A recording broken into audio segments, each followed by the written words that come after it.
this under an appreciable mental strain, since by tonight I shall be no more.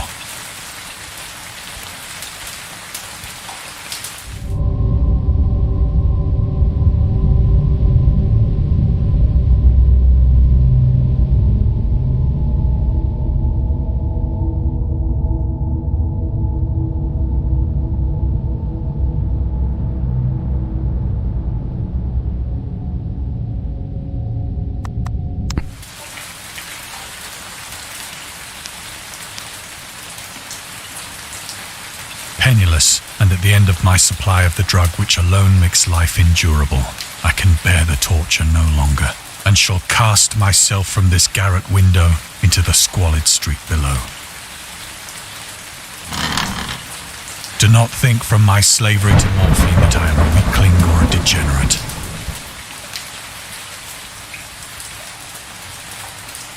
When you have read these hastily scrawled pages, you may guess, though never fully realize, why it is that I must have forgetfulness or death.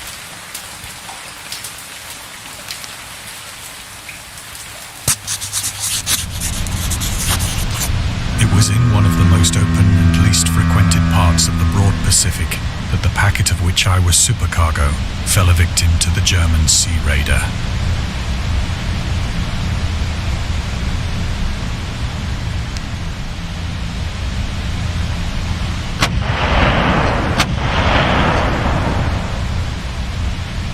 The Great War was then at its very beginning, and the ocean forces of the Hun had not completely sunk to their later degradation.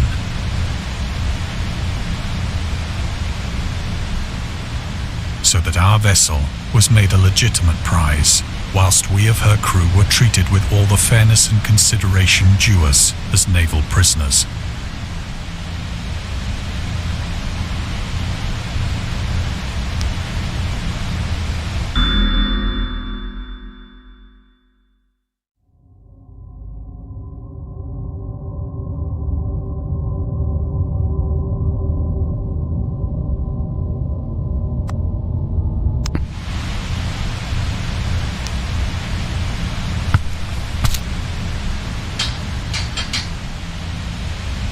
So liberal, indeed, was the discipline of our captors, that 5 days after we were taken, I managed to escape alone in a small boat with water and provisions for a good length of time.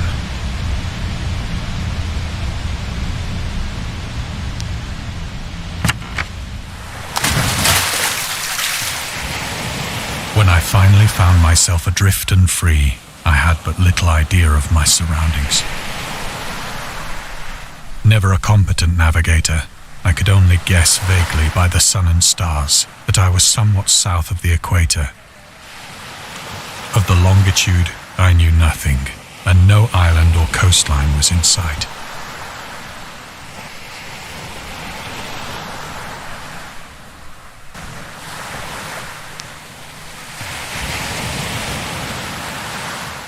The weather kept fair, and for uncounted days I drifted aimlessly beneath the scorching sun, waiting either for some passing ship or to be cast on the shores of some habitable land.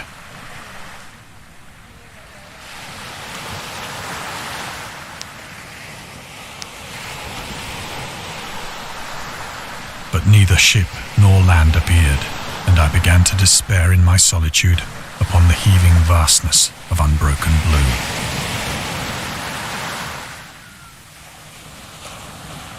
The change happened whilst I slept. Its details I shall never know, for my slumber, though troubled and dream-infested, was continuous.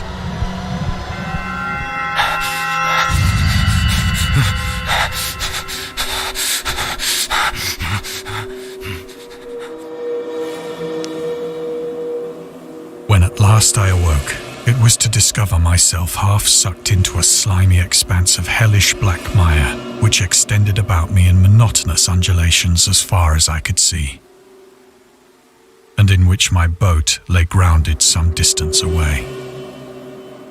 Though one might well imagine that my first sensation would be of wonder at so prodigious and unexpected a transformation of scenery, I was in reality more horrified than astonished. For there was in the air and in the rotting soil a sinister quality which chilled me to the very core. The region was putrid with the carcasses of decaying fish and of other less describable things which I saw protruding from the nasty mud of the unending plain. Perhaps I should not hope to convey in mere words the unutterable hideousness that can dwell in absolute silence and barren immensity.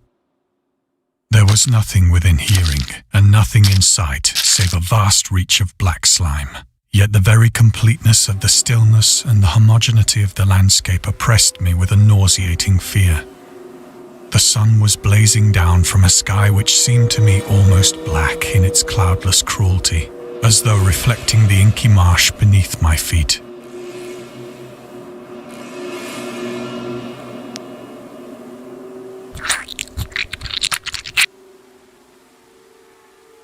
As I crawled into the stranded boat, I realized that only one theory could explain my position.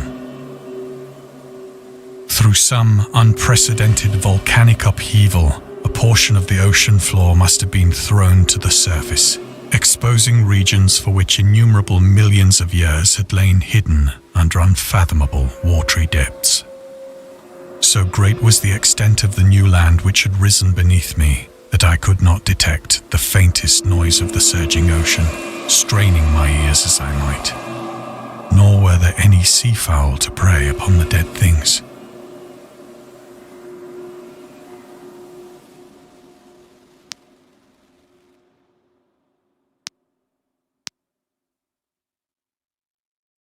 For several hours I sat thinking or brooding in the boat, which lay upon its side and afforded a slight shade as the sun moved across the heavens.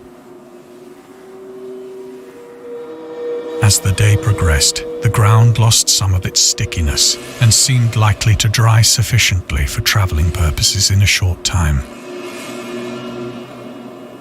That night I slept but little, and the next day I made for myself a pack containing food and water, preparatory to an overland journey in search of the vanished sea and possible rescue.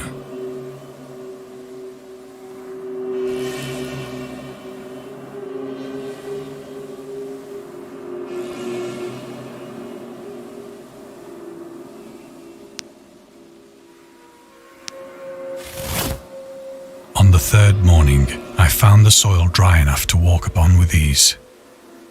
The odor of the fish was maddening, but I was too much concerned with graver things to mind so slight an evil, and set out boldly for an unknown goal.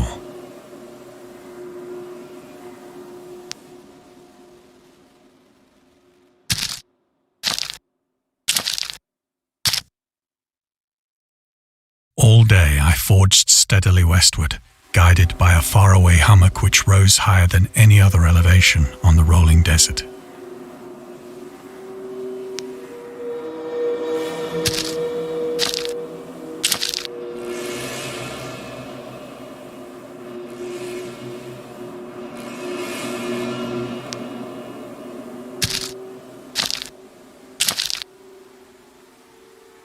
That night I encamped, and on the following day still travelled toward the hummock, though that object seemed scarcely nearer than when I had first espied it.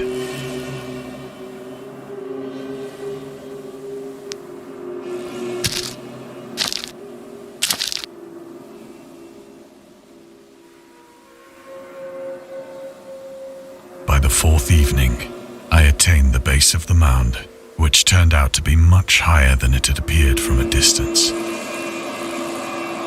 An intervening valley setting it out in sharper relief from the general surface. Too weary to ascend, I slept in the shadow of the hill. I know not why my dreams were so wild that night, but ere the waning and fantastically gibbous moon had risen far above the eastern plain, I was awake in a cold perspiration, determined to sleep no more. Such visions as I had experienced were too much for me to endure again, and in the glow of the moon I saw how unwise I had been to travel by day. Without the glare of the parching sun, my journey would have cost me less energy. Indeed, I now felt quite able to perform the ascent which had deterred me at sunset. Picking up my pack, I started for the crest of the eminence.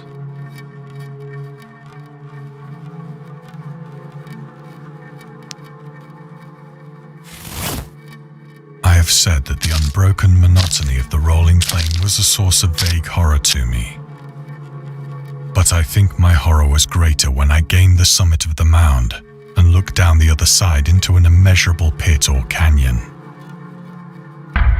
whose black recesses the moon had not yet soared high enough to illumine. I felt myself on the edge of the world, peering over the rim into a fathomless chaos of eternal night.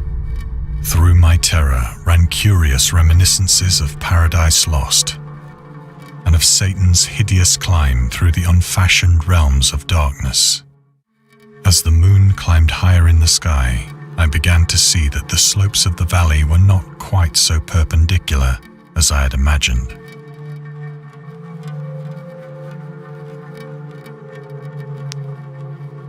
Ledges and outcroppings of rock afforded fairly easy footholds for a descent, whilst after a drop of only a few hundred feet, the declivity became very gradual.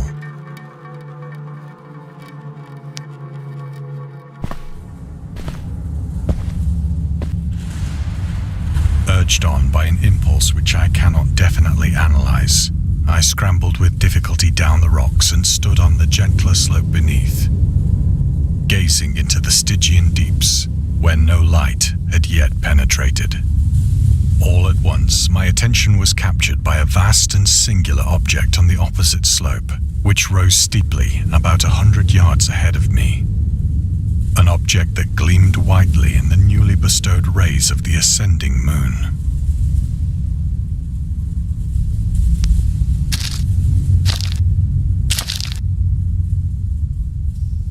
That it was merely a gigantic piece of stone, I soon assured myself. But I was conscious of a distinct impression that its contour and position were not altogether the work of nature. A closer scrutiny filled me with sensations I cannot express.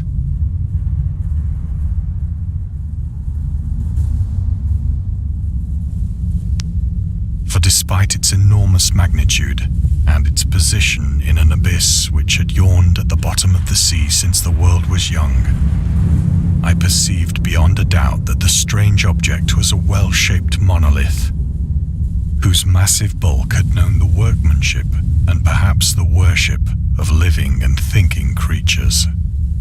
Dazed and frightened, yet not without a certain thrill of the scientist's or archaeologist's delight, I examined my surroundings more closely.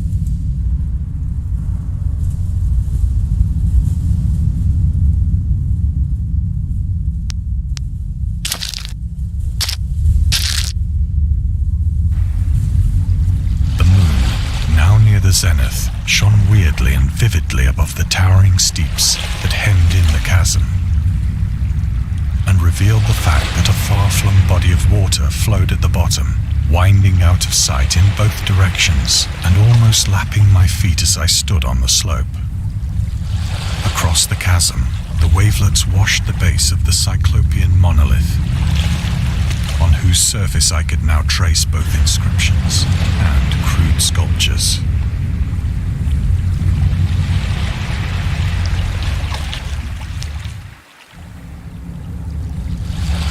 The writing was in a system of hieroglyphics unknown to me and unlike anything I'd ever seen in books, consisting for the most part of conventionalized aquatic symbols such as fishes, eels, octopi, crustaceans, mollusks, whales, and the like.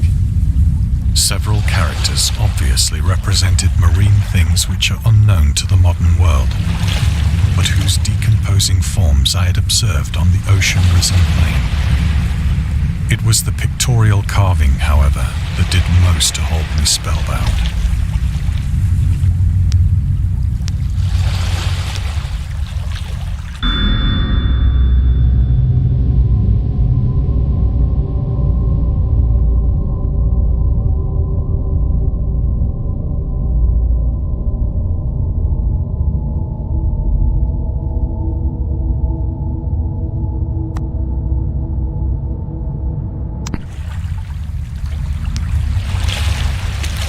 plainly visible across the intervening water on account of their enormous size, were an array of bas-reliefs whose subjects would have excited the envy of a doré. I think that these things were supposed to depict men, at least a certain sort of men, though the creatures were shown disporting like fishes in the waters of some marine grotto, or paying homage at some monolithic shrine which appeared to be under the waves as well. Of their faces and forms I dare not speak in detail, for the mere remembrance makes me grow faint, grotesque beyond the imagination of a Poe or a Bulwer. They were damnably human in general outline, despite webbed hands and feet, shockingly wide and flabby lips, glassy, bulging eyes, and other features less pleasant to recall. Curiously enough, they seem to have been chiseled badly out of proportion with their scenic background. For one of the creatures was shown in the act of killing a whale, represented as but little larger than himself. I remarked, as I say, their grotesqueness and strange size, but in a moment decided that they were merely the imaginary gods of some primitive fishing or seafaring tribe. Some tribe whose last descendant had perished eras before the first ancestor of the Piltdown or Neanderthal man was born.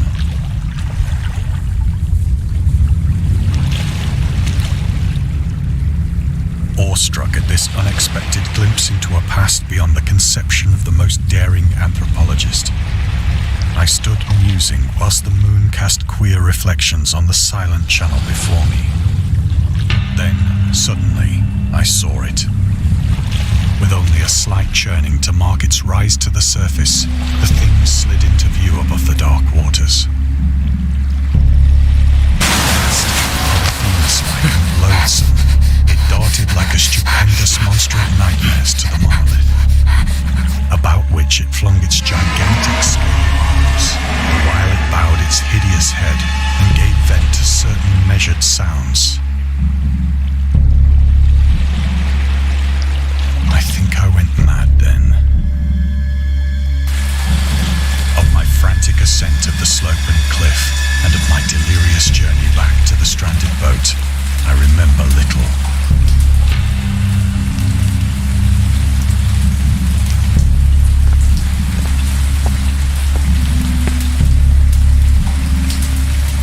I believe I sang a great deal and laughed oddly when I was unable to sing.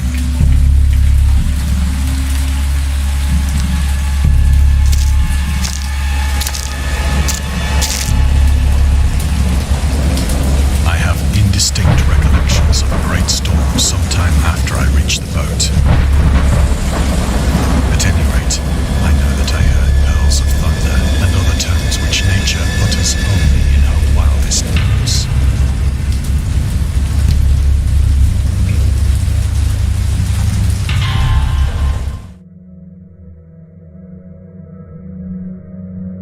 When I came out of the shadows, I was in a San Francisco hospital, brought thither by the captain of the American ship which had picked up my boat in mid-ocean.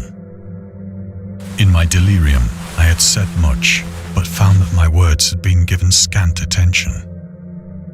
Of any land upheaval in the Pacific, my rescuers knew nothing. Nor did I deem it necessary to insist upon a thing which I knew they could not believe.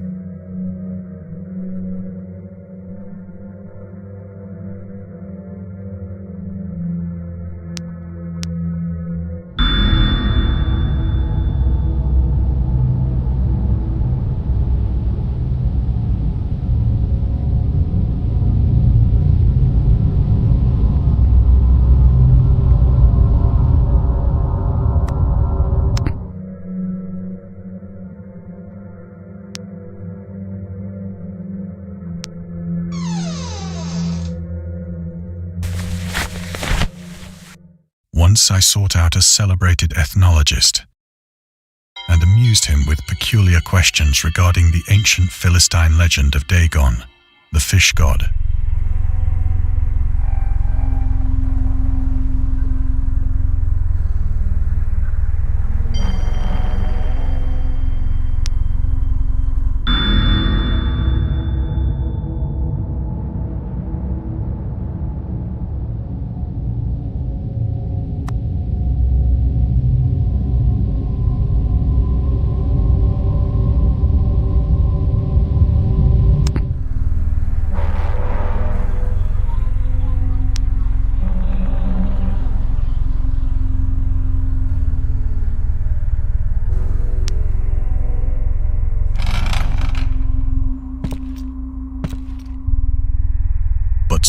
perceiving that he was hopelessly conventional, I did not press my inquiries.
It is at night, especially when the moon is gibbous and waning, that I see the thing.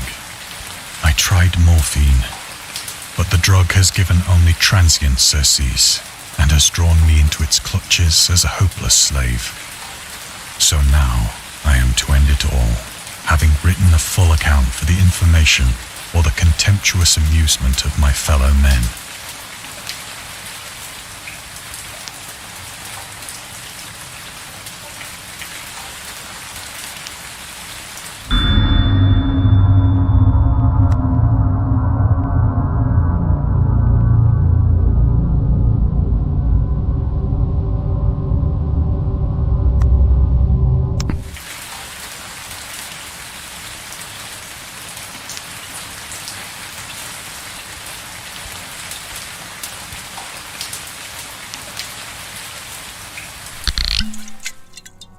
Often, I ask myself if it could not all have been a pure phantasm, a mere freak of fever as I lay sun-stricken and raving in the open boat after my escape from the German man-of-war.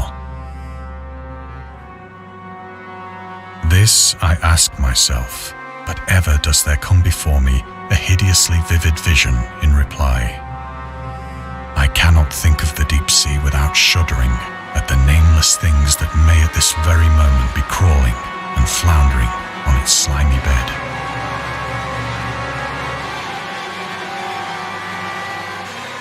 Worshipping their ancient stone idols and carving their own detestable likenesses on submarine obelisks of water-soaked granite. I dream of a day when they may rise above the billows to drag down into their reeking talons the remnants of puny, war-exhausted mankind. Of a day when the land shall sink and the dark ocean shall ascend amidst universal pandemonium.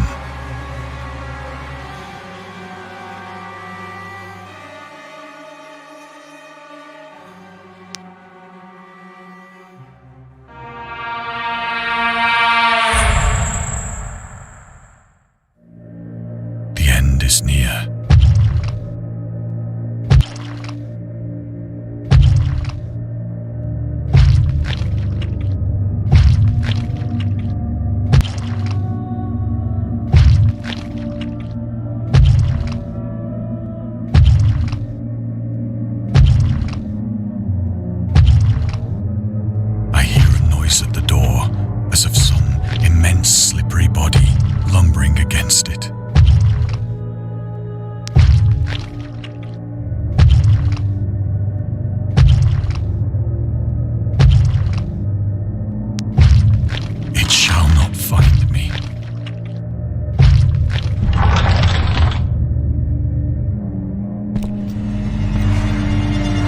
God, that hand!